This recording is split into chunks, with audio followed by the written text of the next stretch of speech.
everything is terrible. Gabriel, tell us why. Well, we laugh and we laugh, but it's true. I suppose, headline story of the day is that Ramaphosa is in favor of this grand deal where you get to keep Eskom as an effective ATM machine for patronage, and in exchange, your pensions go away. To give more detail to that, the idea is that the PIC, which manages it's the largest investor in the country, 2.2 trillion. Public Investment Corporation, right? Yeah. So it manages investments and it holds most of the government employee pension fund, the GEP, most of their money. That's why they've got so much of it. And their fiduciary duty to the pension holders is to invest in long-term, secure, asset appreciating generator portfolio. Make sure people can retire. A lot of it's defined benefit, so the guarantees are laid out when people get the pension of what they're going to get, and so you need to make sure that you're meeting those obligations. What's the argument for doing this? I think it's important to quickly lay out why anyone would think this is a good idea. One of the reasons is that Edcor was collapsing last year, big retailer in the country, 30,000 jobs or something like that. And its problem was that it owed more money than it had. And when you owe a hell of a lot of money, it's not just paying back the money and the interest on that money. It's also the fact that people start worrying, potential lenders start worrying about your ability to pay it back at all. And so they charge you a higher interest rate. Then you get a debt trap, which is where just paying off the interest rate becomes so expensive. Yeah, that you can't do anything else. That you can't do anything. And the whole reason that the company's gone into trouble is because it's doing things wrong. It needs to change things up, and that costs money to do, but you've got no money to do that. So COSATU stepped up and said, guys, we need to mobilize funds. We need it to get invested here. Otherwise, we're going to lose a lot of jobs. And there's a sort of fundamental business case to be made. And that was done. 1.2 billion were mobilized. And it seems like there's some kind of recovery on the cards. It's not absolutely clear what the midterm outlook really is. But there's a lot of competitors. Pepkor has been performing quite nicely, for example, to make one think that if you find yourself, a big part of the retail market in South Africa is that the sort of middle tier has been withering away. So the upper crust, luxury brands, still doing pretty well for the connected and the mass smart stuff at the bottom. And the stuff at the bottom, it's really sort of... like Pep. Yeah. So if they can refine themselves in this new market, then that'll be fine. So one reason to think that it'll work is because something like this has been tried before and it kind of worked.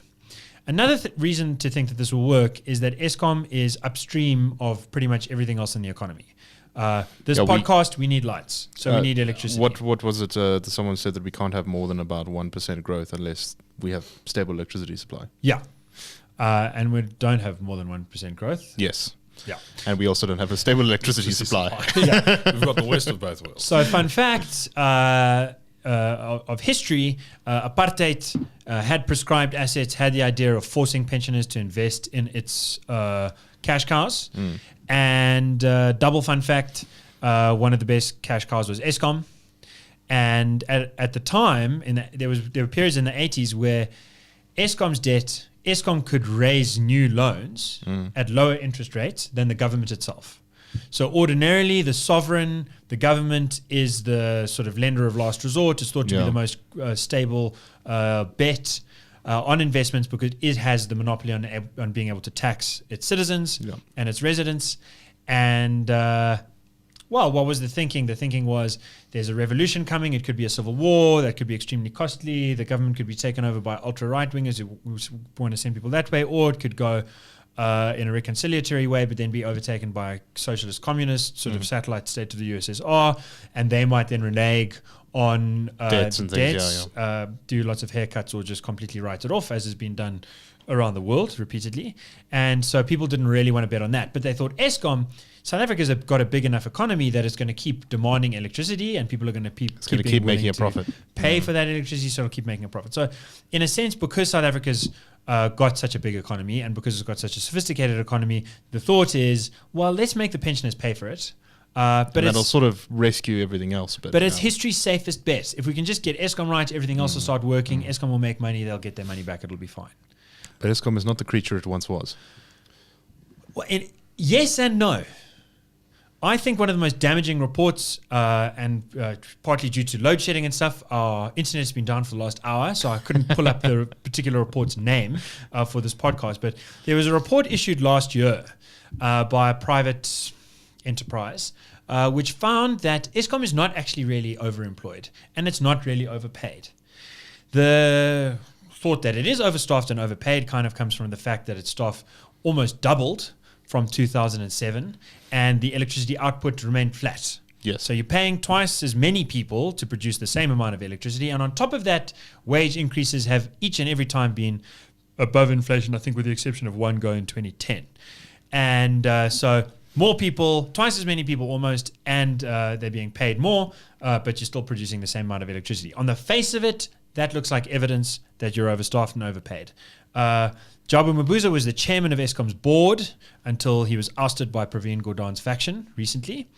And he said Eskom is at least 33% overstaffed. He also said, as politely as he possibly could, that to expect anyone to invest in this, he talks about prescribed assets would be crazy, and that it'd be doubly crazy if we're still talking about wage increases above inflation when our productivity is not going up. What's the debt of Eskom now? 450 billion? Roughly 450 billion rand, by some estimates 490. So what does this report say to counter Jabu Mabuza's claim that Eskom is overstaffed and overpaid?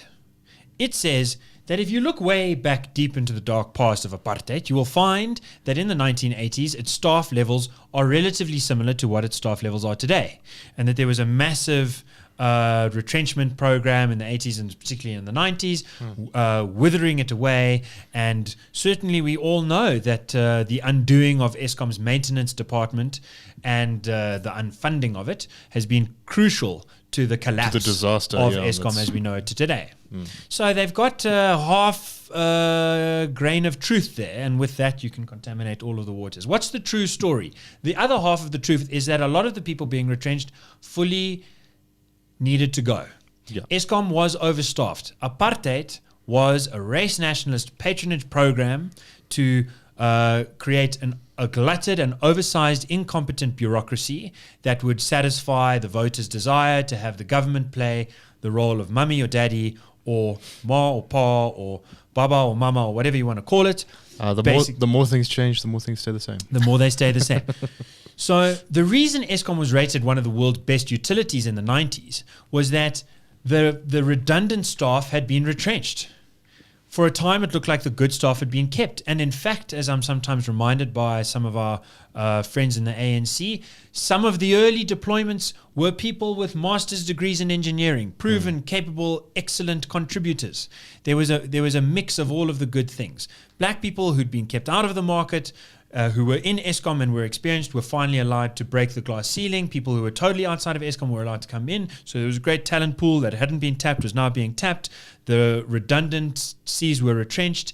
And we were making technological innovations, and we were excited about going forward and spreading electricity more deeply throughout the country. There was a lot of discussion back in those days about the innovations that we were doing in nuclear power for Eskom. Yep. And where did Kubek Power Station come around? In the 70s and 80s, I think. Yeah. And by the 2000s, we're looking at pebble bed technologies because we think that's a more stable, safe, and easy to import way of doing things. Also, South Africa carries this sort of bizarre mantle of being the only country to have had a nuclear missile program, a nuclear weapons program, and then to give it up. And so we wanted to be at the forefront of pebble bed technology because that seemed like a nice way of having nuclear power that you can't possibly be masking a nuclear weapons program, or if you are doing it, it's extremely difficult. South Africa is not the only country that has that distinction. Libya also gave up its weapons before Gaddafi was killed. Yeah. I don't think its program was as... It wasn't as advanced, no. Yeah. But it okay, so we share that with Libya, perhaps. The point is that this report, it really doesn't go much further than saying, because Eskom was glutted and overstaffed in the apartheid days, but we're not going to look at too many details of how it worked. It's glutted and overstaffed now, that's fine. So I think that's... Well, when you're 450 billion rand in debt, it's not fine. It's really not fine. The president has guaranteed that there's going to be no wage increases. There's going to be no wage freezes. The president has guaranteed there's going to be no retrenchments. His old buddies in COSATU and in the unions more generally very happy with this. Pravin Gordhan good, clean communist, very happy with this. Andre de Ruyter, the one good thing about him coming into... That's the CEO of Eskom. That's the CEO of Eskom. The one good thing about him coming into Eskom is that he had a history of streamlining, rationalizing, and retrenching redundant workers at Nampak. Well, he gave that up and said, I'm on board with this too. So the reason this is not like Edcon, and the reason that this is not a good idea, is that Eskom as a good bet, as a good, stable, safe bet for pensioners, and the thought that we need this to work to get the rest of the economy working. That's all correct, so long as you're identifying why we got into the hole in the first place. If the idea is let's pour money in to get us out of the hole, you have to realize that the fact that it's so indebted is a symptom of the root problem. It is not itself the root problem. If there's an alcoholic who now owns R1 million and has lost his job, lost his family, and you say, well, you know what this guy really needs? He needs R1 million. Then I think you haven't begun to address the problem seriously. And the problem in Eskom is not just that it's overstaffed. The problem in Eskom is also that its procurement deals are... it pays much too much for diesel. It pays much for coal. What was it that you once said, that the problem with Eskom is that there's no one problem? Exactly. That there's no one problem. So now we have Transnet saying it's going to step up and deliver lots more coal. Is it...